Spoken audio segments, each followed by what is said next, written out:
नमस्कार, अरुणाचल समाचार में आपका स्वागत है। मैं हूं नानांग येरंग। आइए बुलेटिन में सबसे पहले देखते हैं मुख्य समाचार।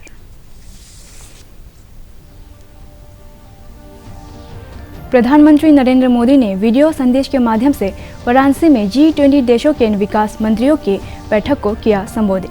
प्रधानमंत्री ने कहा, विश्व में समान रूप से डेटा उपलब्धता के लिए प्रौद्योगिकी को सर्वसुलभ बनाना है महत्वपूर्ण। डिजिटलीकरण से भारत में आया है महत्वपूर्ण बदलाव। मुख्यमंत्री पेमा खांडू, उप मुख्यमंत्री चाउना मैन और लोकसभा सांसद तापिर गाव ने नामसाई से दिबांग वैली जिले के अचेसो गांव के लिए भारतीय जनता युवा मोर्चा की 2 पहिया यात्रा को किया रवाना। भाजयुमो कार्यकर्ताओं ने भालेक गांव में सरकारी योजनाओं के लाभार्थियों से किया संवाद। राष्ट्रपति द्रौपदी मुर्मू आज राष्ट्रपति भवन में आयोजित विशेष रूप से कमजोर ट्राइबल समूहों की बैठक में लेंगे हिस्सा। 75 ट्राइबल समूहों के सदस्य राष्ट्रपति द्रौपदी मुर्मू के साथ चर्चा में करेंगे भागीदारी। ट्राइबल मामलों के मंत्रालय की योजना और पहलों पर होगी चर्चा। प्रधानमंत्री नरेंद्र मोदी ने कहा है कि विश्व में समान रूप से डेटा उपलब्धता के लिए प्रौद्योगिकी को सर्वसुलभ बनाना महत्वपूर्ण है। उन्होंने कहा कि डिजिटलीकरण से भारत में महत्वपूर्ण बदलाव आया है। वीडियो संदेश के माध्यम से वाराणसी में G20 देशों के विकास मंत्रियों के बैठक को संबोधित करते हुए प्रधानमंत्री ने कहा कि विश्वसनीय डेटा, सार्थक नीति निर्माण, कुशल संसाधन आवंटन और प्रभावी जनसेवा आपूर्ति के लिए महत्वपूर्ण है। उन्होंने कहा कि प्रौद्योगिकी का उपयोग लोगों को सशक्त बनाने, डेटा का पहुंच सुलभ करने और समावेशिता सुनिश्चित करने के लिए किया जा रहा है। उन्होंने कहा कि अल्पविकसित और विकासशील देशों के लिए विकास प्रमुख मुद्दा है। उन्होंने विकास लक्ष्य प्राप्त करने की कार्य योजना के बारे में विश्व को मजबूत संदेश देना होगा। Welcome to each one of you to the oldest living city of the mother of democracy. It is a fitting location for the G20 Development Ministers meeting. Kashi has been a center of knowledge, discussion, debate, culture and spirituality for centuries. It has the essence of India's diverse heritage and serve as a convergence point for people from all parts of the country. I am delighted that the G20 development agenda has reached Kashi as well. Excellencies, development is a core issue for the global south. The countries of global south were severely impacted by the disruption created by the global COVID pandemic and the food, fuel and fertilizer crisis because of geopolitical tensions have delivered another blow. In such circumstances, the decisions you make carry great significance for humanity. मुख्यमंत्री पेमा खांडू, उप मुख्यमंत्री चाउना मैन और लोकसभा सांसद तापिर गाव ने आज नामसाई से Dibang valley जिले के अचेसो गांव के लिए 2 पहिया यात्रा को हरी झंडी दिखाकर रवाना किया। भारतीय जनता युवा मोर्चा द्वारा आयोजित की जा रही इस 3 दिवसीय 2 पहिया यात्रा का उद्देश्य लोगों को सरकार के महत्वाकांक्षी कार्यक्रमों के प्रति जागरूक करने और लोगों को उनसे जोड़ना है। इस यात्रा के जरिए भाजयुमो प्रधानमंत्री मोदी के 9 साल की सेवा को भी जनता के सामने प्रदर्शित कर रही है। वाका विलेज जाना है। ये हमारा ईस्टर्न बेल में वो ये बात नहीं है कि सिर्फ एक विलेज में जाएगा, हम लोग विलेज से और एक विलेज कवर करेगा, लेकिन हम स्टेट टीम जो एक ही विलेज में जाएगा, लेकिन बाकी डिस्ट्रिक्ट युवा मोर्चा टीम हर विलेज में जाएगा। वो मेन मकसद क्या है, बेनिफिशरीज़ को इंट्रैक्शन करना है।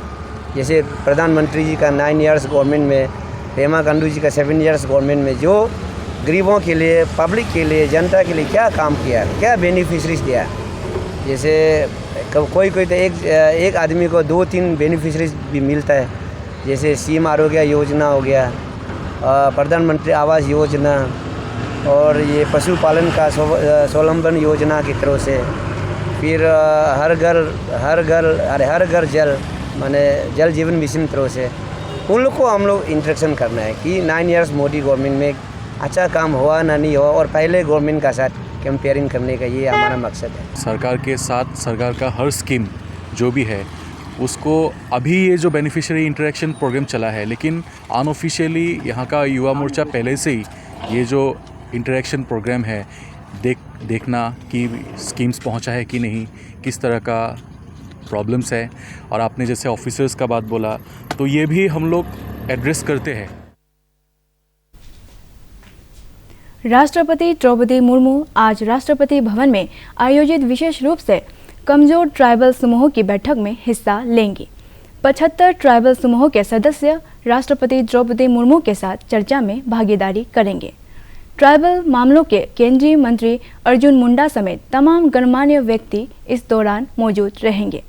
राष्ट्रपति ने विशेष रूप से कमजोर ट्राइबल समूहों के प्रतिनिधियों को उनके साथ व्यापक बातचीत करने और उन्हें ट्राइबल मामलों के मंत्रालय की विभिन्न योजनाओं व पहलों के बारे में जानकारी देने के लिए राष्ट्रपति भवन में आमंत्रित किया है। भारतीय जनता युवा मोर्चा के कार्यकर्ताओं ने आज नामसाई जिले के बाले गांव में जाकर केंद्रीय एवं राज्य सरकार की योजनाओं से लाभान्वित हुए लोगों से मुलाकात की और योजनाओं को लेकर उनके अनुभव जानने की कोशिश की। इस दौरान बाले गांव के लोगों ने बताया कि उन्हें सरकार की कई योजनाओं का लाभ मिला है, जिसके लिए वे प्रधानमंत्री नरेंद्र मोदी की सरकार के प्रति आभारी है।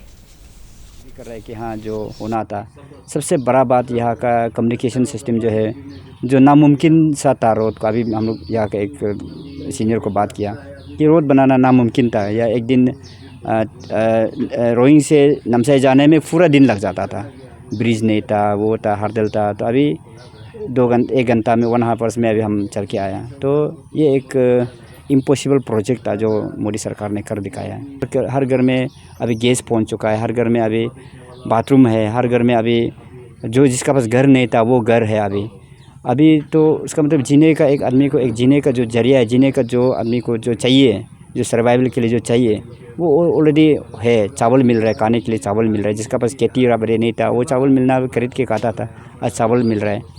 तो सब लोग खुश है मोदी सरकार से। PM उज्ज्वला योजना जो गैस फ्री ऑफ कॉस्ट में देता है वो भी मिला है। उसके बाद स्वच्छ भारत मिशन के तहत जो टॉयलेट देता है वो भी मिला है। उसके बाद में प्रधानमंत्री गरीब कल्याण अभियान योजना जो फ्री राइस डिस्ट्रीब्यूशन है वो भी मिल रहा है, इस साल भी मिल रहा है। कोरोना समय में भी दिया था। मोदी गवर्नमेंट तो एज ए बेनिफिशियरी हम तो बहुत अच्छा है।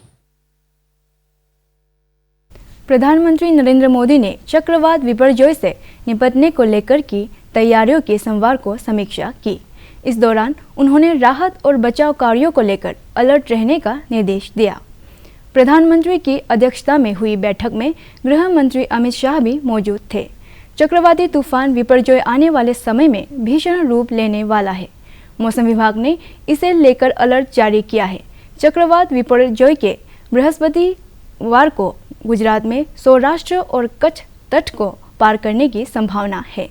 मौसम विभाग ने चक्रवात के असर से 125 से 135 किलोमीटर प्रति घंटे की रफ्तार से हवाई चलने की चेतावनी दी है। राष्ट्रीय आपदा मोचन बल, भारतीय सेना, नौसेना, वायुसेना और तटरक्षक बल की टीमें राहत और बचाव कार्यों में गुजरात सरकार की सहायता के लिए तैनात की जा रही है। मछुआरों को समुद्र में नहीं जाने की सलाह दी गई है। वहाँ केंद्रीभूत है पोरबंदर से लगभग 300 किलोमीटर दूरी पे दक्षिण पश्चिम हिस्सा में ये केंद्रीभूत है। ये धीरे धीरे लगभग 5 किलोमीटर प्रति घंटा स्पीड में उत्तर की दिशा में बढ़ रहा है और ये 14 तारीख सुबह तक ये उत्तर दिशा में चलेगा आसपास। इसके बाद इसका दिशा परिवर्तन होगा और वीक भी धीरे धीरे थोड़ा होगा और एक वेरी सीवियर साइक्लोन स्टॉर्म जैसे with wind speed of 125 to 135 km/h, gusting to 150 km/h, Saurashtra Kutch coast और इसके आसपास पाकिस्तान कोस्ट को हिट करेगा 15 तारीख नून के आसपास। सो ये जो विंड स्पीड है 125 से 135 किलोमीटर प्रति घंटा और गस्टनेस 150 किलोमीटर प्रति घंटा, ये विंड स्पीड में लार्ज स्केल डैमेज हो सकता है। जो थेटेड हाउस है, जो टीन हाउस है, एस्बेस्टस हाउस है, ओल्ड पक्का हाउस है। इसके साथ साथ जो telephone lines, electric lines, telephone poles और इलेक्ट्रिक पोल्स बेंडिंग हो सकता है, डिस्टर्बेड हो सकता है और बड़े बड़े ट्री अपरूटिंग हो सकता है, ट्री ब्रांच ब्रेकिंग भी हो सकता है और जो होर्डिंग्स वगैरह होते हैं वो सभी प्रोजेक्टाइल जैसे मूव करके ह्यूमन बींग्स को और व्हीकल्स वगैरह को भी अफेक्ट कर सकता है। ये विंड के अलावा कि हैवी रेनफॉल भी हम एक्सपेक्ट करें। 14 तारीख से हैवी रेनफॉल शुरू होगा और 15 तारीख से एक्सट्रीमली हैवी रेनफॉल होगा। और 14 तारीख का हैवी रेनफॉल जो सौराष्ट्र कच्छ का जो डिस्ट्रिक्ट है, स्पेशली कोस्टल डिस्ट्रिक्ट जो लगभग है गल्फ ऑफ कच्छ के जो जितना डिस्ट्रिक्ट है सभी में heavy to very heavy rainfall होगा और एक्सट्रीमली हैवी रेनफॉल यानी 20 सेंटीमीटर ज्यादा रेनफॉल होगा 15 तारीख को। 15 तारीख के लिए हम रेड कलर वार्निंग दिए हैं सौराष्ट्र कच्छ डिस्ट्रिक्ट के लिए, क्योंकि यहाँ सबसे ज्यादा विंड होगा, रेन होगा और टाइडल वेव भी आएगा। नामसाई में 10 और 11 जून को आयोजित किए गए C20 यानी सिविल 20 समिट में हिस्सा लेने के लिए आए देसी विदेशी डेलीगेट्स ने रविवार को जोना वन और इम्पोंग नाम के मॉडल गांव की सैर की। इस दौरान डेलीगेट्स ने स्थानीय संस्कृति और रिवाजों के बारे में ग्रामीणों से जानकारी ली और गांव के विकास की तारीफ की। Here is a very beautiful place, especially so my research specialty is water. So I watched the very clean river. I surprised. So please keep this clean water and clean river forever. This is my message. Yes, well, I can say it's definitely a beautiful place because it has beautiful people. They have treated us so well, and it's definitely a special place. It's really calm. I really like it because it's very different from Delhi, which is really chaotic. And there's beautiful people. Yeah, this is my experience. Namsai में आयोजित किए गए C20 summit के दूसरे और अंतिम दिन रविवार को डेलीगेट्स के लिए भव्य सांस्कृतिक कार्यक्रमों का आयोजन किया गया।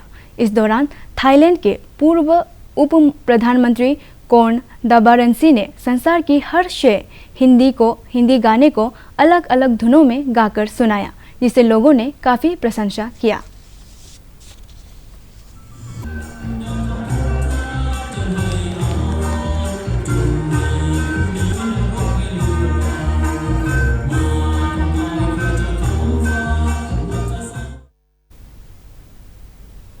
भारतीय सेना के जवानों ने आज तवांग जिले के जेमेथांग में होली ट्री यानी पवित्र वृक्ष के पास बौद्ध धर्मगुरुओं के साथ विशेष प्रार्थना की। देश की समृद्धि और खुशहाली के लिए भारतीय सेना के जवानों ने धर्मगुरुओं के साथ इस विशेष प्रार्थना में हिस्सा लिया। अरुणाचल प्रदेश के मशहूर बॉक्सर अमाक सोनाम का रविवार को गुवाहाटी के एक अस्पताल में निधन हो गया। वो हाल ही में नाहरलगुन में हुई एक सड़क दुर्घटना में गंभीर रूप से जख्मी हो गई थी, जिसके बाद उन्हें गुवाहाटी के अस्पताल में भर्ती कराया गया था। मुख्यमंत्री पेमा खांडू, उप मुख्यमंत्री चोना मेन और अरुणाचल खेल प्राधिकरण के अध्यक्ष ब्याबंग ताज ने अमाक सोनाम के निधन पर गहरा दुख व्यक्त किया।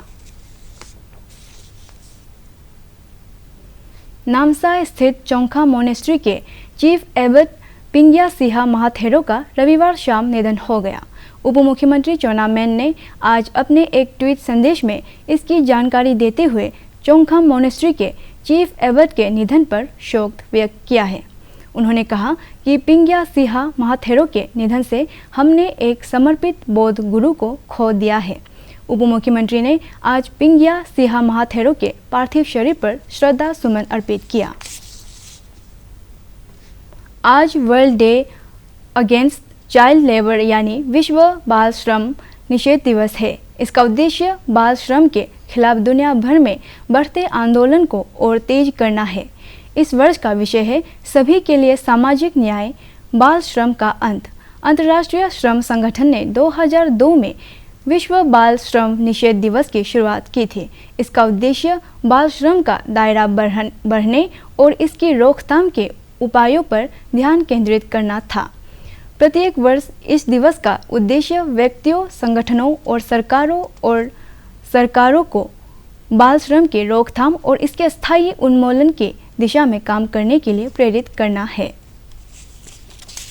संविधान में बाल श्रम को रोकने की बात कही गई है। संविधान के अनुच्छेद 24 के अनुसार 14 साल से कम उम्र का कोई भी बच्चा किसी फैक्ट्री या खदान में काम करने के लिए नियुक्त नहीं किया जाएगा और न ही किसी अन्य खतरनाक नियोजन में नियुक्त किया जाएगा।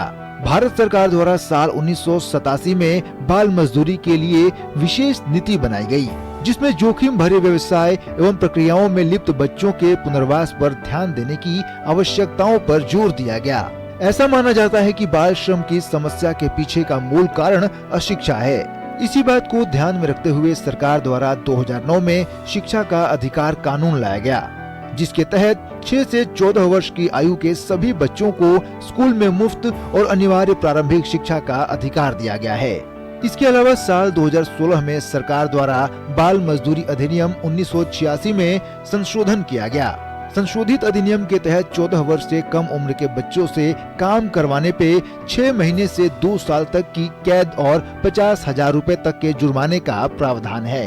साथ ही सरकार द्वारा बाल श्रम को खत्म करने के लिए 2017 में पेंसिल पोर्टल शुरू किया गया है। इस पोर्टल के माध्यम से आम लोगों को शामिल करते हुए बाल श्रमिक मुक्त समाज का लक्ष्य हासिल करने की दिशा में लगातार काम किया जा रहा है। भारत सरकार द्वारा फिलहाल पीएम पोषण योजना चलाई जा रही है, जिसके अंतर्गत प्राथमिक और लघु माध्यमिक विद्यालयों के छात्रों को दोपहर का भोजन निःशुल्क प्रदान किया जाता है। साथ ही साथ 3 से 5 वर्ष के आयु वर्ग के बच्चों को भी निःशुल्क भोजन प्रदान किया जा रहा है। और हाल ही में केंद्र सरकार द्वारा पीएमसी योजना की शुरुआत की गई है, जिसके तहत देश के सरकारी स्कूलों को हाईटेक और सुविधाओं से लैस किया जा रहा है, ताकि स्कूलों में बच्चों की नामांकन दर बढ़ सके। जानकारों के मुताबिक पिछले कुछ वर्षों में बाल श्रम को रोकने के लिए भारत सरकार के प्रयास काफी सराहनीय रहे हैं। सरकार द्वारा बच्चों के उत्थान के लिए अनेक योजनाओं को प्रारंभ किया गया है, जिससे बच्चों के जीवन और उनकी शिक्षा पर सकारात्मक प्रभाव दिखे। अरुणाचल समाचार के आज के अंक में इतना ही। हम कल फिर हाजिर होंगे अरुणाचल और देश दुनिया के खबरों के साथ। चलते चलते आपको बता दें कि आप अरुणाचल समाचार हमारे YouTube channel DD news Arunachal पर भी देख सकते हैं। देखते रहिए अरुण प्रभा। नमस्कार।